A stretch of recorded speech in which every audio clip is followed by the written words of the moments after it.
สวัสดีท่านผู้ชมสบายดียามแรงส่วงคำพี่น้องจ๋าตอนนี้1 ทุ่มแล้วบรรยากาศฝนตกลินปล่อยฝนตกตั้งแต่5 โมงกว่าหน่อยๆเนาะยันตอนนี้รอบแรกก็แห้งพี่น้องบาดแห้งบาดคอยกำลังค่ำกำลังมืดทางพุ่นก็กำลังเตรียมเมนูอาหารเย็น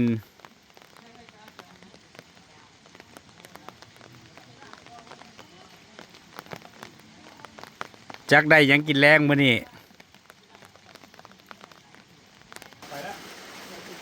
อากาศเย็นหนาวฝนตกลินถ้าเป็นช่วงตอนเย็นนะพี่น้องเมนูอาหารก็สิซอยกันเฮ็ดเนาะบ่สิเป็นคนงานไผอยากหยังก็เฮ็ดกินเนาะมื้อนี้ก็จักได้หยัง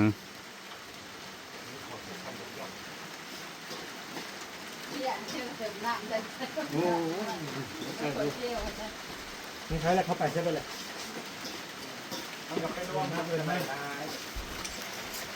เมนูอาหารเย็นก้อยขมต้มแซ่บอีกแล้วลาบอันนั้นเป็นดิบเด้พี่น้องนะดิบอันนี้สุกแล้วก็มีต้มบรรยากาศฝนตกลินดีแต่เสาแห้งขึ้นมาทันแป๊บเดียวแห้งบึมบั่มแถมยังผ้าแตกผ้าอีกคอยจนขึ้นมาบ่ได้คอยอยู่ในเถียงนะบอกแล้วข่าวเนี้ยพาแต่ข่าวเนี้ยบอกไว้เอาคุณยายพอได้ยังกินคุณยายจ๋าแกงเห็ดปวกเห็ดออกก็มีเวลาไปหาพี่น้องดำน้าบ่แล้วมื้ออื่นคือสิแล้วแม่นบ่บ่แล้วก็บ่แล้วย้อนอันโลกาเลยโลกาออกจากตามมื้ออื่นรู้สึกหนาวตกเบิดมื้อเบิดคืนแท้มื้อนี้มันมาขวบเก่าเวลาเดิมเนาะช่วง5 โมงกว่าหน่อยๆคือตกเลยมื้อวานเหือนคนดำนากำลังขึ้นมื้อวานนี่แล้วก็เริ่มเอิดมามื้อวานนี่ก็แห้งเมื่อนี้ก็แห้งพี่น้องตกยันป่านนี่ตั้งแต่5 โมงยังบ่หยุดอยู่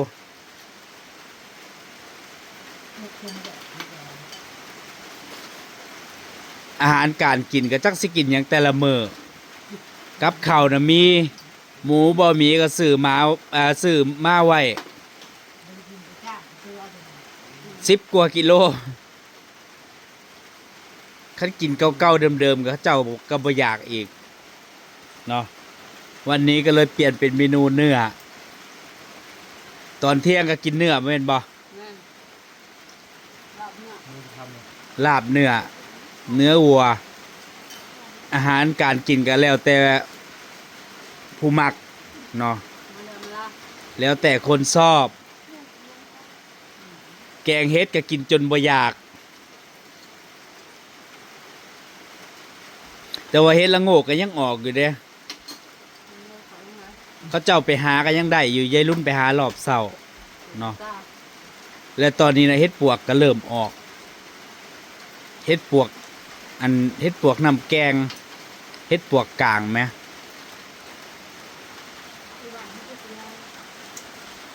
สาวแห้งแล้วอยู่บ้านแล้วนะเฮ็ดนะถู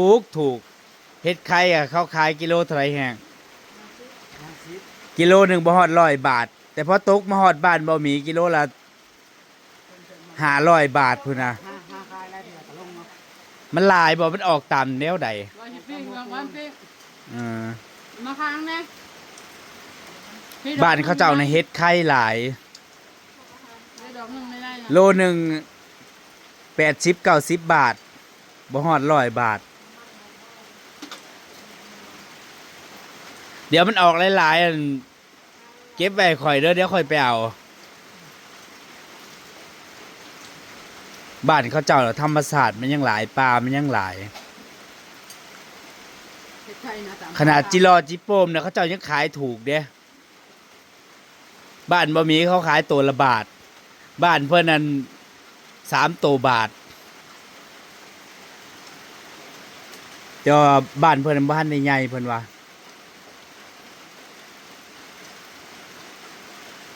เดือนเก้าเดือนสิบอยู่ยังไงแล้ว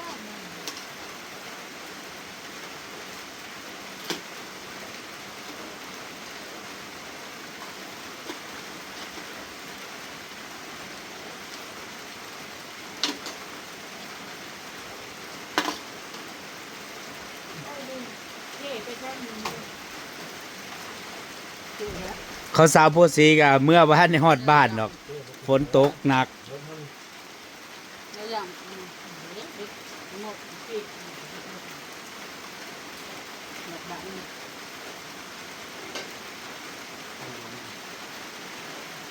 ข้าวบ่ฮ้อนทางบ้านเนาะคือ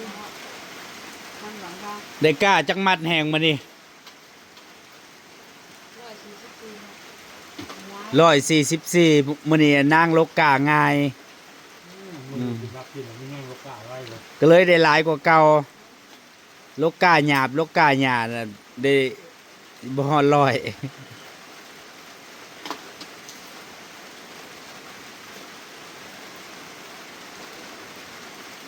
มื้อนกระดำข้าวเจ้า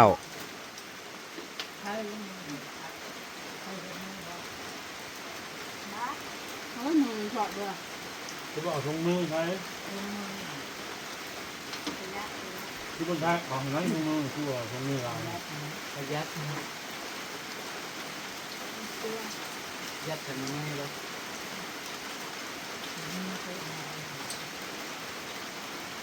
นี่มันจะมีคนมือถอดอ่ะมีเงาคนมือถอด ตัดเอาทอด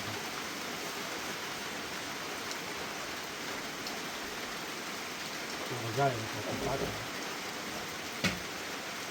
กับเขาวกับบริอืดดอกพี่น้องนั้นก็เจ้าอยากปลากับไปหวานแหวเนาะปลาตัวน้อยตัวใหญ่มีอยู่สระบ่มี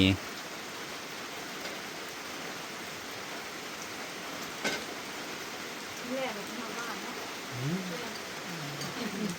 ไปนอนที่บ้านส่วน อยากเมื่อแล้วบ่แห้ง เมื่อไปเมื่อคือ อยากเมื่อแล้ว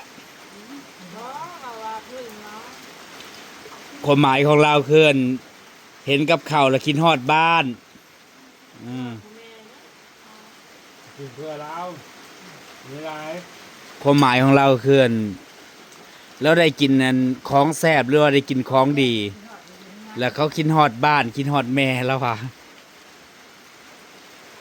อยู่บ้านแล้วว่าบ่มีเงินซื้อ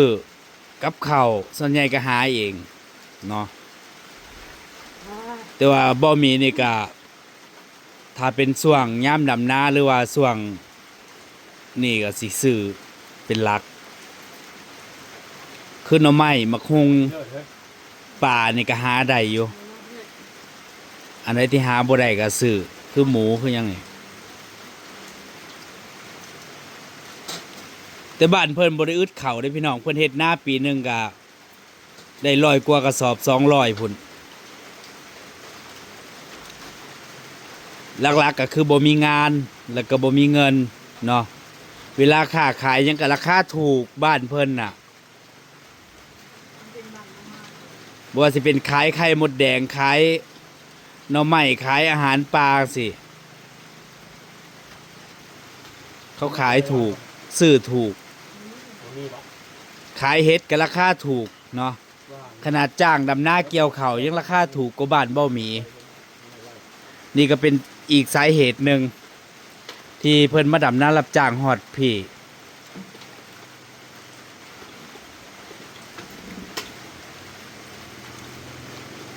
ปีที่เท่าไรเรามาดับน้ำกัน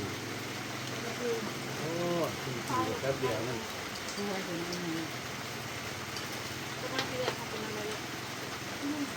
มือลูกกับหน้าอะไรจะมา ยัง ยังไม่ลงเลยละยังไม่ละนอนเงินละเขาเองมาจะเป็นใจนอก จอนี่น้อยเรียบน้อย แฮงมื้อเช้านี่ยายบุญแล้วบ่ได้ไปปลุกติบ่แม่นเจ้าวางยาสลบยายบุญบ่เจ้าว่าไปตื่นน้ำหลัง ปกติเราสิตื่นแต่เช้าปลุกผู้นั้นปลุกผู้นี้มื้อเช้าเราตื่นน้ำหลัง ก็เจ้าได้ เออ เจ้าเลยตุ้ม นั่น เราตื่นไป4:30 แล้วเป็นทุกอย่าง อืม เป็นยังไงจังบุก ก็ลงมาพอจะเปิดมันก็ เห็น เจ้าพื้นเล่าเมื่อคืนแล้วเลยบ่กล้าปลุก บุกล้าปุ๊บก็เลยเป็นยัง ปกติแล้วปลุก ปลุกตั้งแต่ตีห้า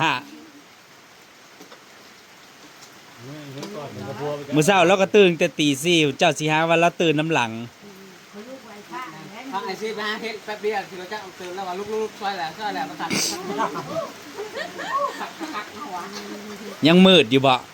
เราบ่ฮู้เวลาเด้เราบ่ได้เราบ่เบิ่งนาฬิกาบ่เป็น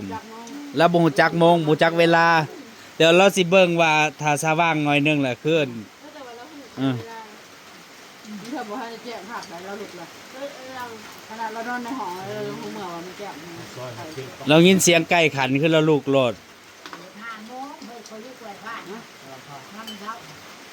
แต่ละมื้อแล้วก็ไปปลุกเจ้าอยู่เหมยไปปลุกไป ไปแล้วก็เคาะประตูกึ่งลุกแล้วก็เคาะเหยียดแล้ว ตื่นเช้ามาแล้วก็ไปปลุกผู้นั้นปลุกผู้นี้ ให้พออยู่ น้องเมยน่ะไปนอนอยู่ในบ้านสะกลางน้ำพุ่นแหละพี่น้อง ตื่นเช้ามาแล้วก็ไปปลุกไปเคาะประตูบึ้มแล้วก็แล้วน้อยสวยแล้วแล้วก็ ตื่นแม่สวยแล้ว บุญมื้อเช้าน่ะปลุกเช้าแหงแต่ตี3เด้อไปลูกกาให้มันแล้วอ่ะเขาเจ้าสีดำตามันมื้ออื่นน่ะเออ คนนาโบกะโบเล่ใบดำนะ พวกมื้ออื่นก็อยากดำตะกร้าคันปลุกบ่ตื่นแล้วเอาน้ำสาดรถบุญเลย จับทามดึงแก้มากกันลูก เช้าแหงแล้วว่าคันบ่ตื่นแล้วก็เที่ยวมื้ออื่น2เทื่อ3เทื่อแล้วอ่ะรำคาญก็เลยลุก มีแต่ว่าสวยแล้วอีก บางห้องปุ๊บบ่ท่านประบุญเนาะ เพิ่นว่ามื้อเช้านี่เราบ่ปลุกเพิ่นว่าเราตื่นสาย ที่ไหลเราตื่นแต่ตี4พุ่น ก็ตื่นก่อนอีก เราหันบ่ปลุกก็ซื่อมื้ออื่นแล้วปลุกรถบุญแล้วเราออกมาเบิ่งตะเวนว่ามันแจ้งหรือยังแล้วเราก็เข้าไปนอนต่อ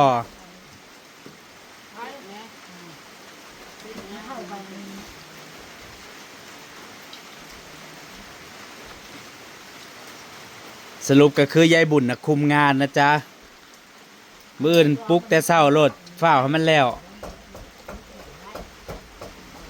เอาไปผ่านครับเลย เลยแล้วมันไปเอาห้องนะ ปุ๊บจะซื้อนู่น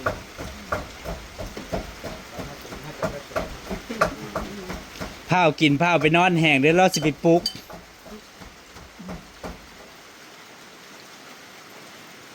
จะลงจักโมงใส่แห้งมื้อเช้านี่6 โมงมื้อใดยายบุญละปลุกลงแต่ตี 5 แ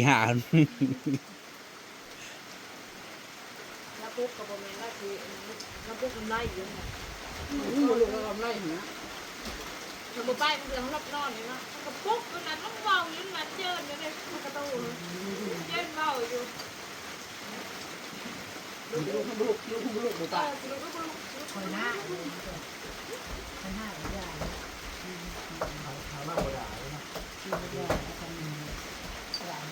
แม่เอ้ยแห้งแม่มันช้าแล้ว ทางนั้นสิป่นเห็ดปิ้งเห็ด ก้อนเน็ตระโงกเอาลูกเขาน้อยลูกมันก็เราไปหาน้อง ทำลาย ฝนยังตกอยู่พี่น้อง ฝนตกลิน แล้วมือหนามาร้านก็ว่าบ่ยากเลยโยอยากมันจะลองบ่ยากกินเนาะห้องปากมันเคยไปถึงห้องปากมันจะคือบ่บ่นี่มันอยู่ที่เราอยู่เนาะเอาไม่จ้อย ผ่ากันยังเหลือมีได้พี่น้อง